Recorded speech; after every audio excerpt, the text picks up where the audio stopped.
Good morning, everybody. My name is John Wylie from the University of Exeter, and I'm here this morning to speak to you about the Common Line, which hopefully you can read on the screen there. The Common Line, which is an art, geography, digital project that I'm currently working on and involved with. But as you can see, and I do need to start with this point, as you can see, I need to be clear from the outset that I'm kind of just one of quite a large group of people, academics, artists, and technologists who are kind of working together on this project. So this is very much a co-authored piece that I'm presenting to you here this morning, even though it's only me actually speaking. And I'm going to say a little bit more in a minute about the different roles that different people are playing on in this project. Here's what we're going to do in terms of structure. A pretty straightforward structure. First of all, we're going to kind of show you the Common Line, hopefully, if it works, and introduce it and talk about who is involved and what the project is aiming to do. And then after that, I'll move on to a discussion of, firstly, the Common Line in terms of concepts and theories of landscape, and then secondly, the Common Line in terms of citizenship, the kind of key topic of this symposium today. And we're going to talk about citizenship in particular in relation to the digital, which is a key component of the work that we're doing.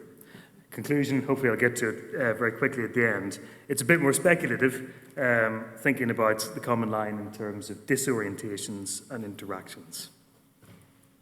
So, the Common Line.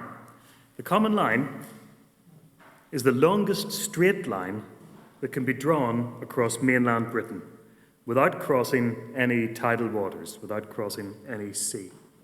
This image that you see is taken quite near its midpoint up in the Yorkshire Dales in the north of England. The ultimate ambition of the Common Line project that we're working along with a number of partners is to physically realise the Common Line as a line of trees, planted at 20-metre intervals across the landscape of Britain. Trees physical and digital. So, let me show it to you.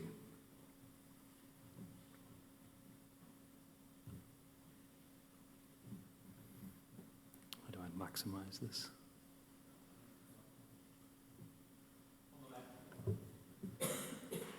This one? Here we go. The Common Line. So this is the Common Line stretched across the UK, and if I can zoom in, if I keep zooming in, this will take you all the way to the midpoint of the line that I mentioned up in the Yorkshire Dales. And as you see, as you zoom in, it kind of resolves into a sequence of kind of green dots. So that's what the Common Line looks like. I need to say something kind of quite quickly about how it is that we determined this, because the calculation of the Common Line was, in some ways, represented quite a challenge. The determination of this kind of exact trajectory involved firstly acknowledging some parameters and constraints. For example, the curvature of the Earth, the topographical variability of the ground, the fact that the ground is not flat, obviously. Equally, the fact that the coastline of Britain, like any coastline, is in practice of infinite length, fractal in nature, alongside the daily and lunar fluctuations of the tide. So, to kind of pragmatically address these various challenges, colleague working on the project with us, Stephen Palmer, who's a GIS expert, downloaded a shapefile of the outline of Britain from a website called Natural Earth, and then wrote a Python script to convert this coastline shapefile, which is a Britain that's got approximately 4,000 sides, into a series of nodes and points. The script, the kind of algorithm that Stephen created, then calculated the distance between all of the kind of points on the coastline and identified the pair that are separated by the longest distance without crossing any tidal water. And so we have this kind of resulting approximately 880 kilometres of Common Line, the longest possible line linking 2 points in the coastline of mainland Britain. And we're confident that this determination is robust and would be replicated by anyone using kind of similar cartographic and algorithmic tools. The Common Line, if I zoom out quickly, starts, well, where does it start? One starting point is up in the northwest of Scotland, near a hamlet called Mellinudrigal, As the line kind of tracks south-southeast from there, it crosses through the Scottish Highlands. It runs through the cities of Stirling and Carlisle on the English side of the border. Its midpoint, as I said, is up in the Yorkshire Dales in the Howgill Fells. It passes to the west of Sheffield through the Peak District and goes straight through the centre of a town called Milton Keynes. Crosses the Thames down several miles to the west of where we are right now at Teddington Locks, which is the tidal limit of the Thames, and hits the south coast of England at Seaford, just west of Eastbourne. And as you can see, this line articulate the kind of visual articulation we have articulates it as a line of approximately 44,000 plot points. And each of those points are potential locations for the planting of trees, living and virtual, through which the kind of proposition of the line will ultimately be realized. And if I just, oh yes, come on, okay. So, that's the common line. I'll say something quickly about the various people who are involved. The concept of the common line was created by Volkhardt Muller, who's a German artist resident in Exeter. It was Volkhardt, who I've worked with for several years, who first dreamt up this idea. Volkhardt plots in various ways from his studio space in Exeter, a site called Topos. Volkhardt's a member of an art group called Blind Ditch, who are partners in this project, and another member of Blind Ditch, Paula Crutchlow, in many ways the kind of linchpin of the entire project, has been working as a kind of research associate on this project for the past year or so. We also have a kind of a partner who calls himself, his name is Chris Hunt, although he trades under the name Controlled Frenzy. He's the digital creative technology specialist who has brought this to life via smartphone technologies. And we've been fortunate enough to get some funding to kind of kick this project off from the Arts and Humanities Research Council in particular. The one person on there that's not on this slide that I should mention is John Drever, who's a sound artist and also works at Goldsmiths here in London, who's working with us on this project. So this line, we would argue that, I present it in this way. I show it to you as a map, as a set of points, but really what it is, we think, or we hope, is a kind of performance or experiencing of landscape through the integration of living and computational ecosystems. It's a space of encounter, we would argue, wherein citizens can interact with each other and debate the circumstances of landscape, identity and environment as they're mediated and negotiated in Britain today.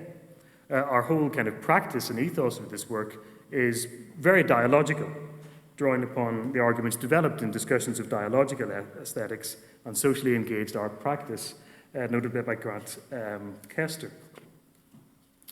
At present, we're very much midstream with this work. For the past 6 months, we've kind of been getting the whole idea off the ground and actually realizing it in this kind of, through our kind of website, which I've just showed you, and through some preliminary investigations. The majority of the work we've done so far has actually occurred in Carlisle, which is up in the northwest of England, in Cumbria. The city is transected by the line, as you can see. And what we've been trying to do is to kind of create and prototype a kind of smartphone-based application. These are screenshots from my own, now slightly antique, iPhone. So we've been interested in trying to kind of figure out ways in which people can access and interact with and navigate their way along and through the line. We've experimented with different types of kind of digital mapping. We're not there yet with a kind of app relating to this, although that is our ambition to kind of get to that point at some point in the year ahead. We've designed various types of kind of 3D renditions of trees and tree shapes and tree sounds that can be digitally located upon the line using augmented reality technologies. We've talked with and interviewed a whole range of kind of stakeholders and specialists. And we've kind of located and visited the midpoint of the line up in the Yorkshire Dales and staged there a first digital plantation. And that is what you see here. This is a augmented reality planted tree. The tree has been drawn by Volkhardt Muller using a 3D virtual reality drawing program called Tilt Brush. So it's an AR tree that is still there. If you were to go there, it's still there, even though you can't see it, it's still there. If you had the right technology, it would still be there. So our principle here is that the digital and the physical can't be conceived as distinct from each other. There's nothing to be gained from supposing a practical or ontological separation of digital and physical. Nor would we endorse any kind of GIS-style supposition that digital layers of information are kind of laid across or draped onto the physical landscape. That would fall into the trap of assuming that worlds are built and represented before they're lived and experienced, as Tim Ingold has notably argued in respect of landscape. Ingold's insistence on a kind of non-dualistic understanding of landscape chimes with our own credo that we inhabit worlds that are already digital material. Whatever else it may be, landscape is definitely not something that is mediated or filtered by digital technologies. That is our proposition in terms of landscape. And that brings me on to kind of thinking about landscape in particular and the types of the politics of landscape that we think are involved in the work that we're doing. And I'm going to talk through what we're calling two persistent myths of landscape, a myth of belonging and a myth of not belonging. And I think that those terms are going to recur in presentations subsequently today. So, landscape is a myth of not belonging. Now, I'm drawing here in the work on an essay by the art critic Robin Kelsey, definition of landscape as a myth of not belonging. When Raymond Williams declared, all the way back the year I was born, 1973, when he declared in The Country and the City that the very idea of landscape implies separation and observation, what he pinpointed was a particular sense of kind of aloofness and apartness as integral to landscape as an aesthetic, mostly visual experience. This could seem paradoxical, given that visual landscape forms in particular are often associated with property, with ownership, and with control, whether by privileged individuals and classes or by nation states. But landscape in this sense, as Williams points out, has a kind of Archimedean quality. It connotes control from a distance and a particular proprietorial imaginary that removes itself from direct contact with the land. In this way, the distances of landscape, it is argued, often involve an ethically problematic detachment, a distance which enables command and control. For Kelsey, this kind of distance defines a kind of a fantasy, as he calls it. In his reading, landscape is a technique for setting the world at a distance, but only so that we can deny our involvement, our belonging. Or rather, on the one hand, so that we can claim that we don't belong to the world, while on the other hand, acting as if it belongs to us, if it's our property. In this way, all landscape has a touch of fantasy, he argues.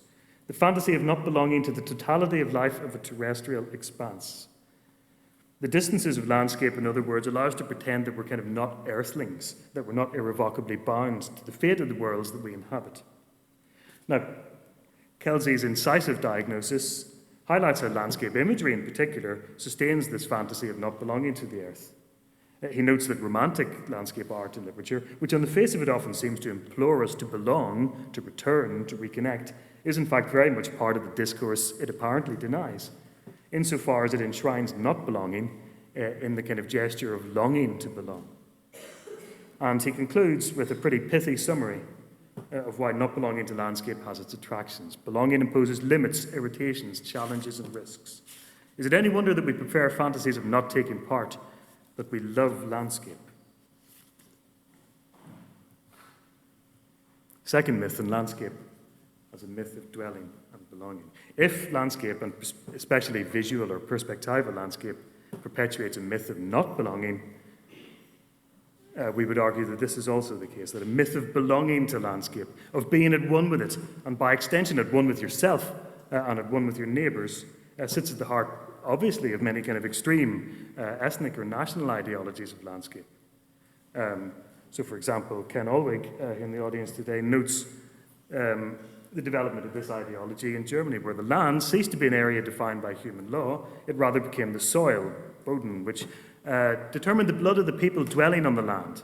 There can be no doubt that the modern German conception of Landschaft was implicated in the promotion of blood and soil fascist ideology. And this is part of the process through which a kind of certain idea of landscape that Ken has defined in terms of a territory of law and feeling became something really kind of quite different through the centuries. A very different articulation of this myth of belonging is supplied by Tim Ingold, cultural anthropologist.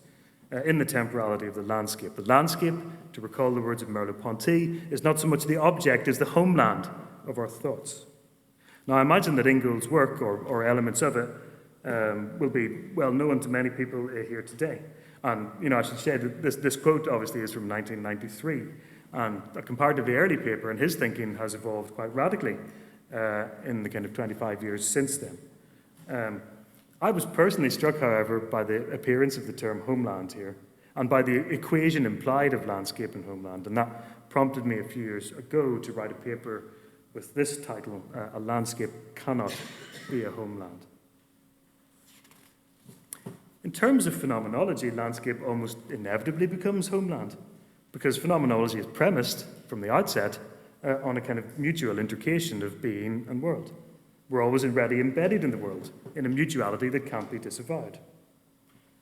The very term being in the world declares this insoluble link, no being without world. While world in this context can't be equated with kind of site or location or with natural environment, when we look at Martin Heidegger's analyses and descriptions, especially in his later writings, they routinely evoke a self embedded in a landscape as exemplary of world. And so in this way, his whole philosophy can seem kind of landscaped in a distinctive way, gathered and staged within a particular kind of tableau. So for this reason, I would argue that it remains difficult. It's difficult to argue that phenomenology leads in any direction other than homewards, to a coincidence of self and body, and to a communion of self and landscape, as if there could ever be a people who belong to a landscape. In his book Spectres of Mark, Jacques Derrida coins a neologism for this type of term, ontopology, combining ontology, being, and topology, a conflation of being, ontology, and location, topology. Ontopology proposes that there's such a thing as original inhabitants. This is, we think, or we would argue, a thinking that handcuffs people, culture, time, and land together. And part of the kind of ethos underpinning our work is to try to kind of cut across both this myth of belonging and a myth of not belonging. So here's a kind of set in this slide, just before I move to my final section, a couple of kind of propositions. The common line, we hope, cuts across a myth of not belonging by encountering landscape as always, everywhere, embedded and dialogical. And equally, the common line cuts across a myth of belonging by dislocating. You can never actually reach it, as we discovered, by an ethics of digital experience, moving always in the direction of difference and exposing claims to communion with landscape as contingent. That is our proposition. It remains a proposition at this stage. So, for the final few minutes then, something of a change of gear and direction. And we're going to move on to kind of issues of citizenship in particular. The organisers requested that we consider this, and we're indebted to the organisers of this symposium for making us think about citizenship, because it was clear from the start for us that the common line was about identity and landscape and property and access. We hadn't thought about it in terms of citizenship specifically. Because of the kind of digital nature of the kind of work that we're doing, because it's a digital project in many ways, as it's currently framed, we're going to focus here on digital citizenship.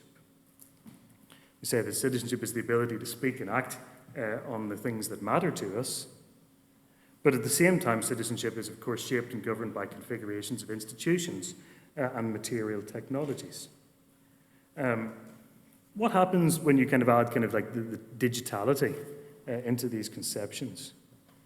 There's a kind of promise that's associated with digital citizenship that is about possibilities for participation and engagement, an opportunity to have your say, a creative mode of production, a social necessity, a moral obligation that kind of accompanies kind of claims to digital participation in citizenship activities. In reality, of course, digital platforms directly shape the kind of methods and results of participation. Participation can be coerced, with relationships between governments, service providers, and citizens being structured, commercially exploited through surveillance, through protocols, through predictive analytics, through the collection and curation of data, as we know. Such technologies, as part of larger digital networks, bring the lives and experiences of distant others closer in ways that enable both power and power over. So digital enrollment involves citizens being corralled within monopolized platforms, as we know, of surveillance, coercion, and capture. And we've been working through the Common Line, trying our damnedest not to use kind of standard software programs, not using Google Maps, for example, which makes the whole thing kind of quite challenging in some ways. So, as a kind of moving towards a kind of conclusion for this, what we've been led to kind of think about, partly through putting together this paper for this talk today, but partly through the work that we're doing, is can we imagine, through our work in the Common Line, through giving people the opportunity to kind of talk to each other about land, about access, about planting, through trying to kind of talk to people about digitality and physicality, can we imagine a disruptive digitality in tandem with the contingent energies of tree planting and growth?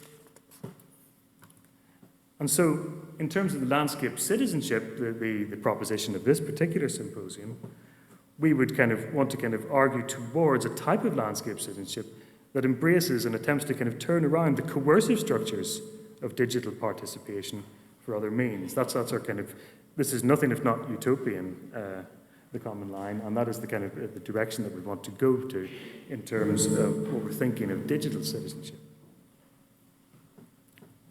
Last slide.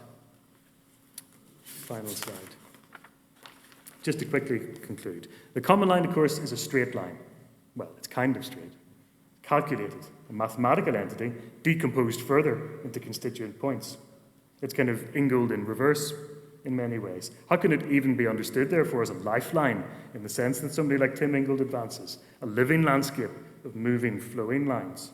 Our wager, in tandem with the arguments we've advanced regarding digital citizenship, is that despite its apparent purity, precision, and straightness, the lived experience, the digital phenomenology of the Common Line, is all about disorientating interactions, in the sense that Sarah Ahmed, who I'm quoting from here, writes of in her masterpiece, Queer Phenomenology. And I'll stop there. Thank you very much.